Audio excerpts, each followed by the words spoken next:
Кадамжай районуна Кыргыз Республикасынын өкмөтүнө караштуу мамлекеттик резервдик фондунан жалпы 199,4 тонна un бөлүндү.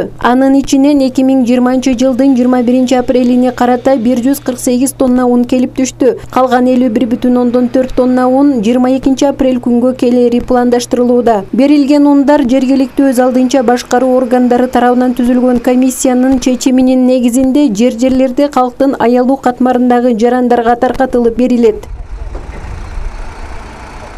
Мына кече күнү Кадамжай районуна 52 тонна un алып келдик. Бүгүнкү күнү азыр мына өзүңүздөр көрүп тургандай 96 тонна un келип түштү.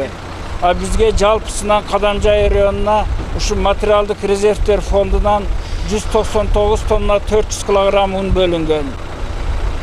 Ушул убакытта ушу аярлуу үй бөлөлөргө жардам катары ушу өкмөт тарабынан берилген унду biz şu rayonda komissiya tüzüp, şu komissiyanın bölüştürüsü menen her bir ayıl hökümetlerine rayondun aymağındagı 2 şahar jana 13 ayıl hökümetine bölüp berdik.